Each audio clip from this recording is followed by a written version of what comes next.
Alright guys, in this video I'm going to be giving my actual game of the year.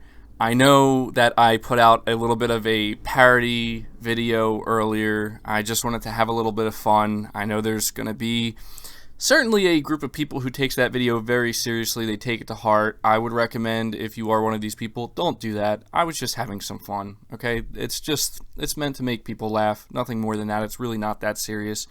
But I wanted to kind of just throw people off because I've been really thinking hard, for real, about what my personal game of the year is. And there's 4 games that stand out to me that I want to talk about. It's Resident Evil 2 Remake, Days Gone, Control, and Death Stranding. These are the 4 games I've experienced this year that stand above everything else I've played, and one of them is my personal game of the year. So I'm going to talk a little bit about these games, and I'm going to go in the order in which I played them, starting with Resident Evil 2 Remake. Now, I think that anybody who has played Resident Evil 2 Remake would agree with me when I say that it really, I think, shifted our perspective on what a remake can actually be and what it can actually achieve. Because I've always been a fan of the Resident Evil series. I've never been like a die-hard fan per se, but I've always been a big fan of it. And I've enjoyed many of the games. And I did actually play Resident Evil 2 back in the day. And I didn't really know what to expect with Resident Evil 2 Remake. But once we actually saw it properly revealed and then we started seeing the gameplay, I was immediately on board like, okay, this is looking like way better than anything I could have imagined out of a Resident Evil 2 remake. And just what they did with the gameplay mechanics, how they completely redid the game to the point where it's not even comparable to the original game in a good way, where it did the game justice, where it retained everything it needed to, that DNA of what Resident Evil 2 is, but brought it into just modern times. They modernized the game without it feeling forced, without it feeling gimmicky. It feels exactly like what Resident Evil 2 would be if it wasn't a remake and it was actually made today. And so because of that, it was just one of the best games I've experienced. And it's also worth mentioning here that we don't get a lot of horror games too often, at least in the AAA space. And one thing that I really enjoyed about Resident Evil 2 is while there was a lot of action in it, it really brought that kind of horror vibe to the next level, especially with Mr. X and the way he would chase you around. I was just really enamored with that game. I enjoyed every minute of it that I played. I did actually play it on Xbox, and I got every achievement for it. That's how much I enjoyed it. It was a fantastic experience, and I am incredibly excited for Resident Evil 3 Remake and whatever other remakes that Capcom is going to do in the future. So that's one game. The next game is Days Gone. Now, Days Gone is a game that actually, I don't want to say surprised me, because my expectations for it were certainly very high. The only thing that really surprised me about Days Gone is how many other people didn't enjoy it or didn't like it or thought it was like a lower quality game. While I can admit that Days Gone is a bit generic, right? Like, it's not the most original game in the world, and I don't think anybody's out here trying to make it seem like it is, but it does many, many things right. And as a video game, especially one that's actually trying to tell a story while blending the the whole post-apocalyptic zombie/freaker-filled world, I think it achieved it really well. I can't say that the characters were the most memorable. I can't say that the story was the most memorable or the most impactful, but what I can say is that my time with the game, the story, really was better than I expected. I enjoyed it. I found myself continually wanting to play it, to see how it ends, to see where everything goes. And I think when it's all said and done, I put anywhere between 80 and 100 hours into the game. I did platinum it, and it was a blast. It did get a little bit grindy and repetitive while trying to platinum it, but I can't hold anything against that because not everybody goes into a game like Days Gone saying, I want to platinum it. We all know that anybody who is trying to platinum games tends to really run into certain areas where you start to see how repetitive some games can get. That's not a fault of the game, because I would say that with my playtime just playing through the story, it was awesome. Like, the build up to just bigger and bigger freaker hordes, and I've said this many times before that I think what Sony Ben did with the Freaker Hordes is easily the standout gameplay mechanic of Days Gone, and it's really something that I would like to see fully fleshed out in a sequel, hopefully sometime next generation with the PlayStation 5. There's just something extremely exhilarating and intense about, you playing as Deacon St. John, knowing you don't have any type of backup, knowing that you only have yourself and your equipment to rely on to take out hordes of hundreds of zombies that can go upwards of like 500 or even more than that in certain cases, and that was definitely a standout mechanic.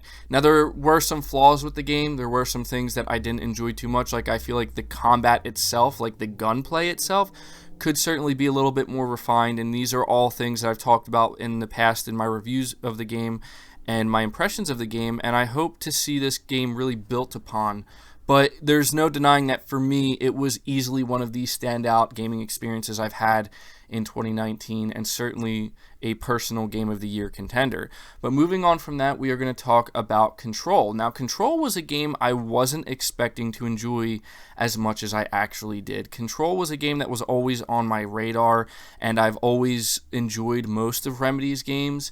However, I will say that when I played Quantum Break, it was probably my least favorite Remedy game. I really didn't enjoy what they were doing with the whole actual live action show blended in with the game. It was unique, but the combat in Quantum Break really disappointed me, and I say that because I feel the exact opposite way about Control. Control is a gamer's game, is the way I kind of look at it in terms of the actual way it feels to play it.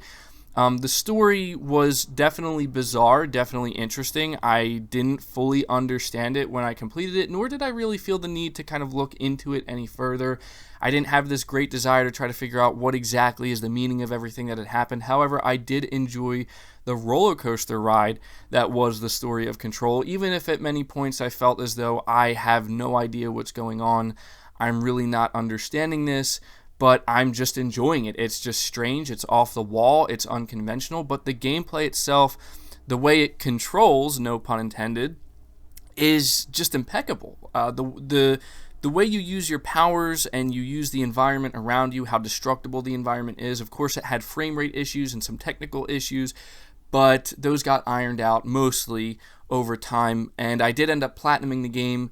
That's how you know I really enjoyed it. You'll notice a running theme with all of these games is I'm either platinuming them or getting all of the achievements, and it was a really great ride. And I can't say the story was the most memorable. I can't say the characters were even the most memorable, but the world of Control was certainly something I do remember, and I do recall how just bizarre it was being in that building and just the combat encounters, the boss encounters.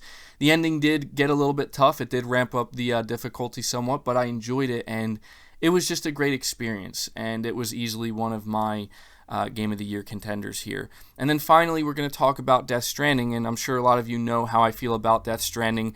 I was a little bit hesitant, a little bit nervous going into it after we saw the original gameplay, because I started to think, is this game going to click with me the way I was hoping it would? As a big, long-time Metal Gear Solid fan, I had very high expectations for Death Stranding, and I'm happy to say that overall, it certainly has lived up to my expectations. Once I realized that this is something completely new, something completely different that has nothing to do with Metal Gear, although you can feel a little bit of the Metal Gear DNA in Death Stranding, I really started to enjoy my time with it. The thing I was most impressed with is obviously Kojima's way of storytelling. He just has this, filmmaker nature to him, and he brings it and he injects it into his games, which is one of the biggest reasons I've loved Metal Gear. I cannot say that the characters of Death Stranding or the story of Death Stranding is on the same level for me personally as Metal Gear Solid, but I can say it does come pretty close to it. I specifically really enjoyed Mads Mikkelsen's performance as Cliff, but I think every character in the game just really did they just did a good job in really making me feel like interested in what's going on in this world with these characters. Sam Porter Bridges was an interesting character, although I think he was pretty quiet throughout most of the experience. I liked Fragile. I think Die Hardman and Deadman, they were all great as well. I really enjoyed the story. BB was awesome. And by the time I completed the game at about 50 hours into it, not only was I really starting to feel like I was fully immersed in the gameplay loop and what it's supposed to be. However, I didn't feel like I mastered it quite yet, but I felt it, and the story felt rewarding and gratifying. But the thing that really stands out for me about Death Stranding is I am over 100 hours into the game, and I'm still playing it, still working on that platinum. But the thing is, I'm still enjoying every minute of gameplay. The gameplay loop, once I feel like I've finally mastered it, it feels more rewarding and more gratifying than it ever has. And there's just been this continual build-up where it's not an easy game to pick up and play, but it is also difficult to master. But if you're the type of person that enjoys that type of challenge and you're looking for that rewarding, gratifying gameplay loop and gameplay experience, for me, Death Stranding has offered that more so than any other game I have played this year, and it was a fantastic experience, one of the best experiences I've had in quite a while, actually. So now I'm going to end the video by telling you what my game of the year 2019 actually was, and I have to say it goes to Death Stranding. I know that this may seem obvious to a lot of people, but the truth is, out of everything I've experienced this year, the thing that Death Stranding has done that no other game has done, and I can actually say this for most of the generation, is it created this expectation where my expectations were very high. Then I saw the gameplay for what it was, and my expectations lowered, I would say, somewhat dramatically, where I'm like, okay, now I'm a little bit worried. But then I went into it and I played it, and it's very unconventional. It's doing things very differently. It's introducing a gameplay loop that, to me, on paper, sounds like this shouldn't work. But it completely blew me away when I realized, wow, not only does this work, it works really well, and it's actually insanely addictive. And on top of that, there's an extremely interesting world and a very interesting story and a very interesting cast of characters while I'm learning this gameplay loop and getting a feel for it. And it is easily my game of the year.